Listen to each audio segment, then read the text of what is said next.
너는 성막을 만들되 가늘게 꼰 배실과 청색, 자색, 홍색 실로 그룹을 정교하게 수놓은 10폭의 휘장을 만들지니.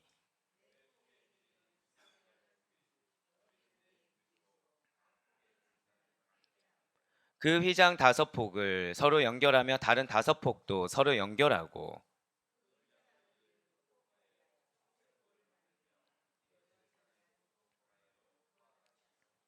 휘장 끝폭가에 고 쉰개를 달며 다른 휘장 끝폭가에도 고 쉰개를 달고 그 고들을 서로 마주보게 하고, 금 갈고리 쉰개를 만들고 그 갈고리로 휘장을 연결하게 한 성막을 이룰지며. 아멘. 할렐루야. 네, 오늘도 변함없이 살아있는 주님의 말씀을 듣기 위하여, 그리고 주님께서 우리에게 예비하신 그 은혜를 사모함으로 이렇게 우리가 하루의 시작을 말씀과 기도를 여는 것을 주님께서 기쁘게 받으시사, 자, 절단랑 힘차게 고백하실게요. 나에게 기업이 있습니다. 아멘. 네, 나에게 기업이 있다라는 그 사실, 그래서 그 기업을 나에게 은혜 가운데 반드시 주시고 나의 삶에 역사하신다라는 그 믿음의 확신으로 특별 새벽 기도에 함께하고 계신 우리 모든 성도님들을 주님을 환영하고 축복합니다. 네, 우리 이 새벽에 출애굽기를 통해서 은혜 받는 귀한 시간을 가지고 있습니다. 자, 하나님께서 이스라엘 백성들과 어떤 언약을 이렇게 체결하셨습니까? 신의 산 언약, 그것은 은혜 언약, 쌍방 언약이라고 이제 우리 아델포의 교회 성도님들은 전부 다 이제 신비에 새기신 줄 저는 믿고 있어요. 자, 그 은혜 언약, 신의 산 언약, 쌍방 언약을 체결하신 후에 제일 먼저 명령 내리신 것은 성막 건축. 네, 건축에 대한 명령입니다. 자, 그 건축 다음에 어떤 말씀을 제일 먼저 명하셨습니까? 건축에 관련된 예물, 예물에 대한 명령을 주셨고요. 그 다음에 성막 각종 기구에 대한 규례를 말씀하시면서 첫 번째 시작은 법계와 더불어서 속죄소에 대한 명령을 주셨습니다. 두 번째는 진설병상 그 제작 양식에 대해서 말씀하시면서 부속 기구에 대해서도 그 제작 규례를 주셨어요. 세 번째로 무엇을 주셨습니까? 지난주 금요일날 들었던 등잔대에 대한 그 제작 양식 규례에 대해서 말씀을 해 주셨다는 것이죠. 자, 이제 오늘 네 번째입니다. 네 번째로는 절 따라 고백하실게요. 휘장. 네, 이거 기억하시면 됩니다. 휘장. 이게 이전에는 개혁개정 이전에는 앙장이라고 표현을 했습니다. 예, 그래서 성막 휘장 제작 양식에 대해서 말씀을 해 주십니다. 오늘은 그 휘장 중에서 딱 한 가지만 다룰 예정인데요. 자, 성막은 두 개의 휘장과 두 개의 덮개 모두 네 겹으로 덮어 있습니다. 그러니까 이전에는 그냥 네 개의 앙장이다 이렇게 표현을 했었는데, 사실은 엄밀히 따져서 두 개의 휘장과 두 개의 덮개, 그래서 네 겹으로 이루어진 게 성막의 휘장이라는 것이죠. 그러니까 여러분들 휘장 생각하면 어떤 분들은 이렇게 이제 예수님께서 휘장을 찢었다라는 것 때문에 이렇게 성소와 지성소를 나누는 이런 휘장만 생각하시는데, 사실 오늘 나온 것은 그것이 아니라 어디에 더 가깝냐면, 절대 고백하실게요. 덮개. 네, 그러니까 이렇게 성막을 덮는 덮개에 가깝습니다. 또 이렇게 말씀드리면 잘 연상이 안 되실 수 있어요. 자, 그림을 한번 보시면 좋을 것 같습니다. 자, 이거 생각하시면 됩니다. 이거 생각하시면 됩니다. 지금 보시면 안쪽 덮개라고 나와 있죠. 안쪽 덮개. 그러면은 염소 털로 된 건 덮개일까요, 휘장일까요? 덮개 쪽에 가깝죠. 수양 가죽과 해달 가죽이 덮개입니다. 이것도 조금 화려하게 나온 건데요. 사실 이제 안쪽 덮개는 더 화려하다고 보시면 되고요. 염소털도 그러니까 안쪽으로 들어간다라고 하면은 저 해달 가죽부터 안쪽 덮개까지 이렇게 안쪽으로 들어간다라고 보시면 됩니다. 그러니까 제사장이 이렇게 들어갔을 때 제사장이 가장 볼 수 있는 것은 무엇일까요? 해달 가죽이 아니라 이 안쪽 덮개를 보는 겁니다. 안쪽 덮개. 그리고 그 위를 염소털. 그러니까 외부에서 보면은 보이는 건 무엇이 보일까요? 외부에서 봤을 때는 해달 가죽이 보이는 거예요. 외부에서 보면 그냥 잠시 후에 나오겠지만 그냥 검정색 천으로 둘러싸인 하나의 관과 같습니다. 그냥 길쭉한 관 같은 거, 그런 것들이 그냥 이렇게 어떤 그냥 진영 안에 딱 놓여져 있다. 외부에서 보면은 그러니까 볼품이 있을까요, 없을까요? 전혀 볼품이 없어요. 외부에서 보면 어느 정도다? 검정색 관과 같이 생겼다. 예, 그렇게 이거 뭐야? 이스라엘 뭐 성막은 정말 화려하다더니 뭐가 있어? 이렇게 보이지만 안으로 들어가는 제사장은 화려하기 그지없는, 예, 가장 화려한 모습을 볼 수가 있다라는 것이죠. 자, 이것이 무엇을 의미하냐면 성막이 사실은 세상과 철저히 분리되어 있음을 의미한다라는 거예요. 그렇습니다. 성막은 누가 임재하시는 곳입니까? 하나님께서 임재하시는 거룩한 곳이기 때문에 성막은 세상의 그 어떠한 세력도 들어올 수 없는, 한번 절 따라 고백하실까요? 철저하게 구별된 장소. 자, 여러분들이 성막 생각했을 때는 당연히 누굴 먼저 떠올려야 될까요? 예수 그리스도. 예.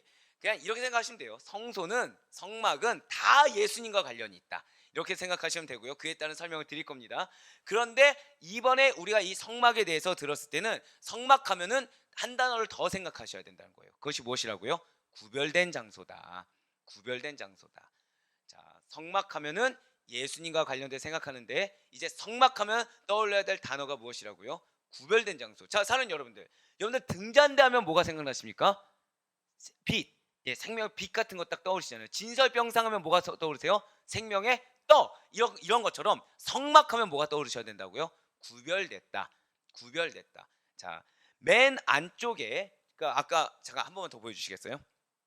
한 번 더 보여주시면, 지금 안쪽 덮개가 이제 맨 안쪽이라고 말씀드렸잖아요. 그러니까 이렇게 보면 뭐가 안쪽이고 뭐가 바깥쪽인지 잘 모릅니다. 근데 설명을 용이하기 위해서 이렇게 네 가지로 나누어서 보여주는 거고요. 그러니까 맨 안쪽에 첫 번째, 저 안쪽 덮개라는 저 휘장 부분은 고온실로 술을 놓아서 완성했다는 거예요. 다시 이제 보여주시면 됩니다. 두 번째 휘장은 염소털로 만들었고요. 그 위를 덮은 덮개가 수양의 가죽이고, 맨 위로 덮여진 그 덮개가 해달의 가죽으로 이루어졌다는 거예요. 자, 가장 바깥에 있는, 아까 이제 제일 마지막에 봤던 그 덮개는 해달의 가죽으로 만들었는데, 이것은 광야의 강한 모래바람 속에서도 내부를 안전하게 보호할 수 있는 그러한 용도로 만들었기 때문에 상대적으로 투박하지만 견고하게 제작이 되었습니다. 그러니까 강한 그 광야의 모래바람에서도 이게 전혀 지장을 받지 않을 수 있을 정도의 그러한 덮개라는 것이죠. 그러나 안으로 들어가면 들어갈수록, 그 안쪽 덮개라고 했지만 사실 뭐에 가까운 것입니까? 휘장에 가까운 그 안으로 들어가면 들어갈수록 더욱더 화려하고 보다 더 아름답게 만들었다는 거예요. 누구 때문에요? 하나님이 임재하시는 곳이기 때문에 안으로 들어오면 들어올수록 하나님만이 거룩하게 구별될 수 있는, 거룩하게 거할 수 있는 그러한 장소답게 구별되게 만들었다는 거예요. 그렇습니다. 바로 여기에 하나님을 믿는 백성들의, 그리고 기독교의 특징이 담겨 있다는 것이죠. 자, 외부는 투박해요. 하지만 내부로 들어오면 들어올수록 그 가치가 드러난다. 제가 표현을 지금 바꿔 있었죠. 아름답고 화려하게가 아니라 내부로 들어오면 들어올수록 어떻다고요? 가치가 드러난다. 밖에서 보여지는 외면보다 안에 들어있는 본질적인 부분에 더 정성을 들여서 제작한 것이 성막인 것입니다. 자, 성막이 무엇이라고요? 외부에서 보여지는 것보다 안의 본질에 더 집중했다는 거예요. 외부에서 보여지는 것보다 안의 본질에 더 집중했습니다. 자, 그러니까 성막은 맨 처음에 말씀드렸던 것처럼 바깥에서 볼 때는 어떨까요? 초라하고 거칠며 아주 볼품이 없어요. 하지만 안으로 들어가면 들어갈수록 그 진가가 드러나게 되어 있다는 것입니다. 겉의 투박함과 속의 화려함을 지닌 이러한 성막은 누구를 예표하고 있습니까? 예수님을 예표하고 있어요. 예수 그리스도의 사실은 거칠고 보잘것 없어 보이는 그러한 외형과 아무도 번접할 수 없는 그분의 내적인 영광을 동시에 상징하고 있다는 거죠. 그러니까 이 성막하면 말씀이 딱 떠오르는 구절이 뭐냐면 이사야 53장 2절 말씀입니다. 이사야 53장 2절 말씀 보실게요. 그는 주 앞에서 자라나기를 연한 순 같고 마른 땅에서 나온 뿌리 같아서 고운 모양도 없고 풍채도 없은즉 우리가 보기에 흠모할 만한 아름다운 것이 없도다. 자, 이거 누구 말씀이죠? 예수님 말씀이세요. 정확히는 예수님의 외형에 대한 말씀입니다. 그분께서는 외형적으로는 우리가 흠모할 만한 부분이 없다는 거예요. 예, 목수의 아들로 태어났어요. 어디서 태어났었죠? 말구유. 예, 당시에는 헛간에서 태어나셨습니다. 그러니까 겉으로 보기에는 뭐 드러낼 만한 것이 없다라는 거예요. 겉으로 보기에는 이분이 뭘 메시아야, 이분이 어떻게 우리 지도자가 돼? 라고 할 만큼 아름다운 부분이라는 것은 아무것도 없기 때문에 사람들로부터 환영받지 못한다라는 거예요. 하지만 그분의 인격, 그분의 내면에는 은혜와 진리가 충만하다는 사실을 반드시 믿으시길 바랍니다. 예, 맞습니다. 모든 신성과 역동하는 그 생명력이 그분의 내면에는 내포해 있다는 거예요. 그래서 그분의 외면과 내면은 전혀 다르다는 것이죠. 그러므로 인간은 예수님과 내면의 깊은 교제를 이루지 않고서는요, 자, 그분의 외적인 투박함에 섣불리 실망하고 쉽사리 떠나게 된다는 거예요. 그러니까 교회에서 예수님을 인격적으로 만나지 못하고요, 그분의 깊은 교제를 이루지 못하고 말씀 가운데 거하지 못하면은 아무리 교회에 온다고 하더라도 외적인 모습 가지고 유혹을 해봤자 소용이 없다라는 거예요. 외적인 모습 가지고, 세상적인 모습 가지고 교회가 영혼을 맞이한다고 한다면 그 영혼은 떠나갈 수밖에 없다는 것입니다. 왜요? 아무리 우리가 외적으로 보이려고 해도 외적인 모습은 어떻다? 그리스도인들의 외적인 모습은 투박할 수밖에 없다는 거죠. 세상에 속한 자들, 사단의 권세 아래 있는 자들에 비하면 그리스도인의 외적인 부분은 드러낼 것이 없다라는 거예요. 하지만 우리의 내면은 어떻습니까? 여러분들의 내면에는 예수 그리스도의 인격이 있다는 사실을 믿으시길 바랍니다. 어제 우리가 양육 가운데 들었죠. 그 인격에는 뭐가 들어있는지 바로 여기에 또 연결되어 있는 거예요. 자, 그분의 인격에는 은혜가 충만합니다. 그분의 인격에는 진리가 충만해요. 신성이 있습니다. 역동하는 생명력이 있다는 거예요. 할렐루야. 그것이 우리의 내면에 소유하고 계시는 성령님의 능력인 줄 믿으시길 바랍니다.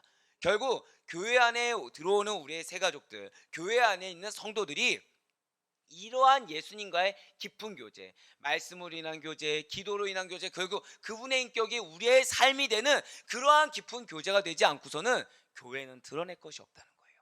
결국 교회는 무엇을 드러낼 수 있는 것입니까? 저 따라 고백하실게요. 예수 그리스도. 예수 그리스도에는 드러낼 것이 없어요. 예수 그리스도의 외형입니까? 내면입니까? 내면을 드러내야 되는 거예요. 그 내면을 한 단어로 표현하면 무엇입니까? 저 따라 고백하실게요. 생명력. 바로 그거예요. 생명. 지금 지난주부터 이 성막과 관련해서 예수 그리스도가 드러나고 있습니다. 근데 뭐에 포커싱이 있는 거죠? 생명의 포커스가 있는 거예요. 생명. 성막은 생명입니다. 그렇죠. 일견 생각해보면 당연하죠. 성막에서 죄사함을 받지 못하고 구약의 백성들이 성막에서 그들이 죄 씻김 받지 못하면 살 수 있습니까? 없습니까? 살 수 없다는 거랑 똑같은 거예요. 우리가 예수님과의 교제로 인해서 생명력을 얻지 않으면 우리는 살아갈 수가 없는 것처럼, 마찬가지로 교회에서는 반드시 무엇이 드러나야 된다고요? 예수님의 생명력이 드러나야 된다는 거예요. 이것은 무엇으로 드러날 수 있는 것입니까? 말씀의 능력인 줄 믿으시길 바랍니다. 바로 그거예요. 그렇기 때문에 우리가 그분을 깊이 있게 알아가면 알아갈수록 감히 상상조차도 못할 큰 능력을 경험하며 세상 가운데 크나큰 감격과 기쁨 가운데 거할 수밖에 없다는 사실을 반드시 믿으시길 바랍니다. 성막을 아까 보시니까 뭐라고 말씀드렸나요? 겉으로 봤을 때는 그냥 하나의 검정색의 관과 같아요. 무슨 의미하나요? 외형적으로 봤을 때는 그냥 죽음이에요. 그냥. 그런데 그 안으로 들어가면 뭐가 있는 것입니까? 생명력이 약동하고 있다는 거예요. 화려한 능력이 드러나고 있다는 거죠.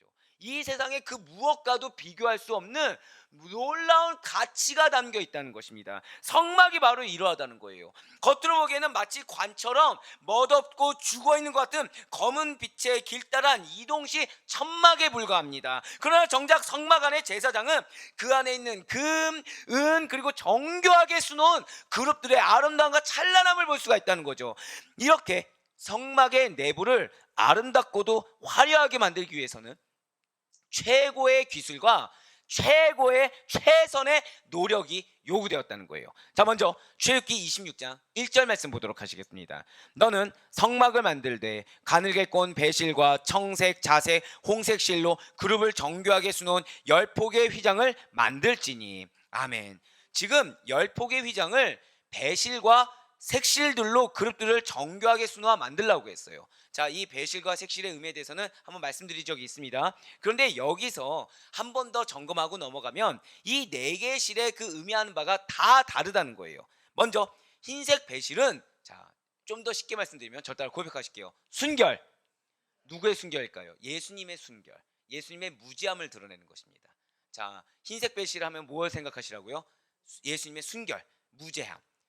그러니까 한 단어로 그냥 좀 기억하기 편하게 말씀드리기 위해서 순결인데 무죄함, 순결을 드러냅니다. 청색실은 저 따라 고백하실게요. 신성. 예, 예수님의 신성입니다. 신성과 영생, 생명력을 나타낸다는 거죠. 자색실은 한 번 더 저 따라 고백하실게요. 영광. 예, 예수님의 영광, 그분의 부유함을 나타내는 것입니다. 자, 흰색 배실은 순결, 예수님의 무죄성을 드러내는 거고요. 청색실은 예수님의 신성, 영생, 생명력을 드러내는 것입니다. 자색실은 영광, 예수님의 영광, 그분의 부유함을 드러내요. 홍색실 하면 여러분들 빨간색 하면 뭐가 생각나십니까? 피, 그쵸? 아, 예, 바로 그거예요. 예, 그 홍색실은 예수님의 희생, 그분의 속죄하심을 나타내고 있다는 거죠. 결국 자 지금 청, 홍, 자, 백 이 네 가지 색이 같습니까? 다릅니까? 다 다르죠? 한번 절 따라 고백하실게요. 예수님의 다양성. 예, 그거를 드러내는 거예요. 한마디로. 즉 결국 안쪽의 첫 번째 휘장에서는 완벽하게 조화를 이룬 예수님의 다양한 속성, 그 다양성을 의미하면서 궁극적으로 이것은 무엇을 의미하는 것이냐? 자, 절 따라 고백하실게요. 인성과 신성. 예, 예수님의 인성과 신성의 조화를 나타내는 거예요. 결국 인성과 신성을 가지신 분은 누구십니까?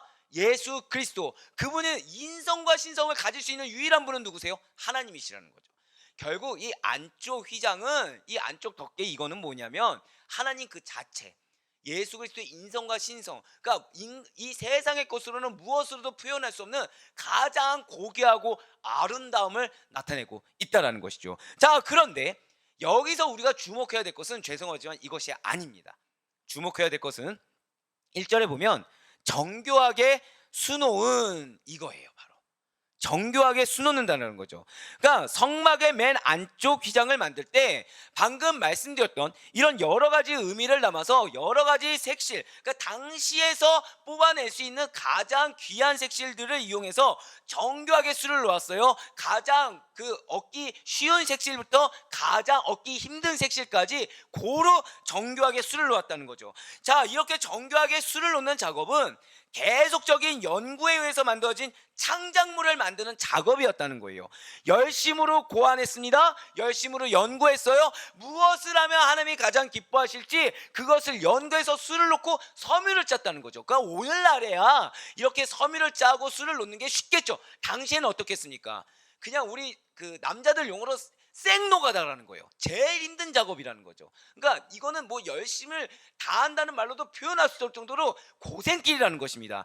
하나님의 성막을 제작하고 건축하는 데 있어서 최고의 기술, 최고의 노력, 최고의 고생을 기울였음을 알게 해준다라는 거예요. 무엇이요? 정교하게 수놓은. 우리가 바로 여기에 우리의 자세가 있다는 것입니다. 우리가 하나님을 섬기는데 바로 이와 같은 자세가 요구되어진다는 거죠.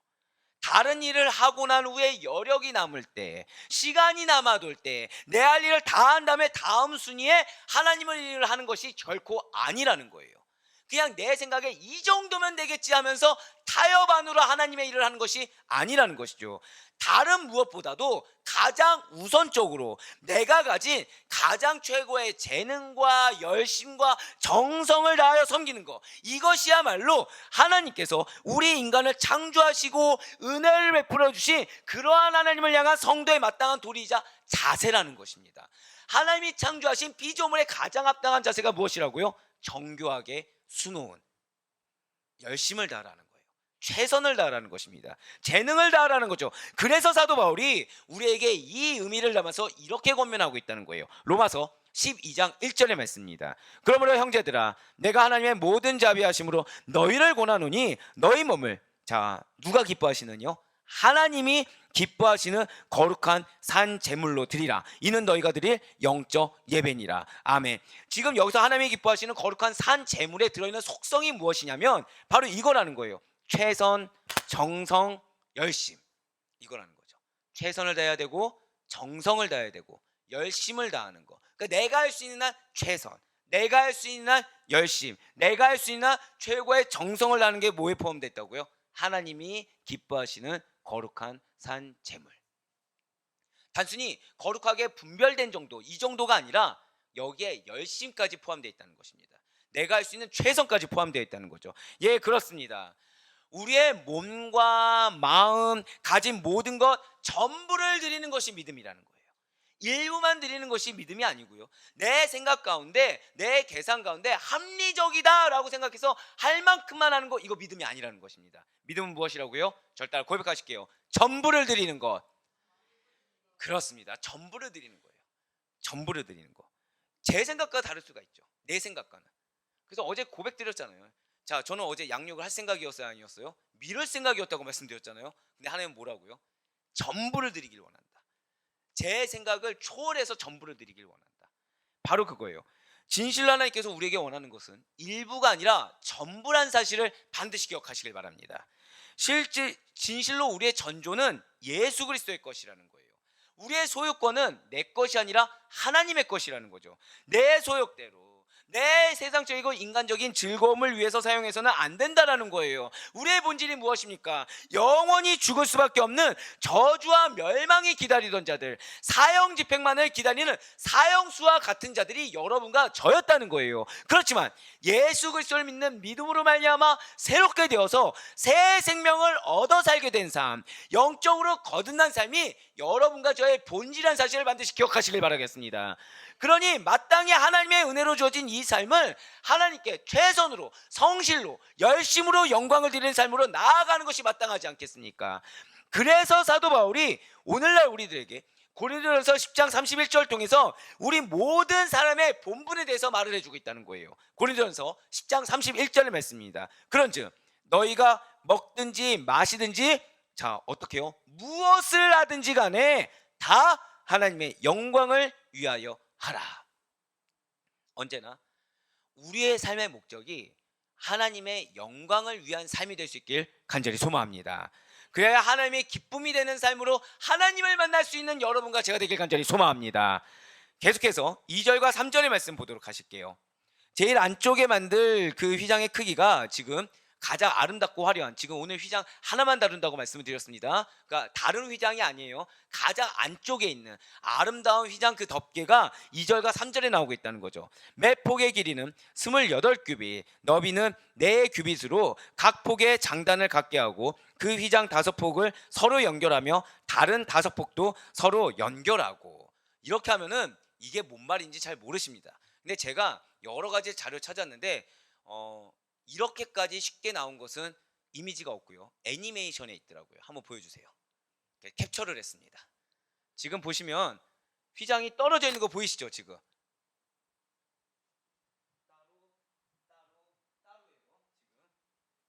지금 보시면 왜 틈이 보이시잖아요. 그러니까 이걸 연결했다는 거예요. 이렇게 각 폭은 길이 12.6m, 너비 1.8m다라고 이렇게 아예 설명을 해주고 있죠. 이거 2절 말씀에 관련된 내용입니다. 자, 휘장은 길이가 28규빗, 너비가 4규빗 폭을 10개 붙인 40규빗 사이즈가 된다는 거예요. 그러니까 지금 붙인 겁니다. 지금 저런 거 하나하나씩을 다 붙인 거예요. 그래서 길이는 일정하게 뭐 28규빗이고 폭은 4규빗인데 5개씩 연결하면 총 40규빗이 된다는 거죠. 그러니까 이런 거 이거 하나 연결하면 총 몇 개가 되는 거예요? 10개가 된다는 거예요. 이 역시 다음 그림 보여주세요. 이렇게 된다는 거예요. 아까 걸 합치면 이렇게 된다는 것입니다.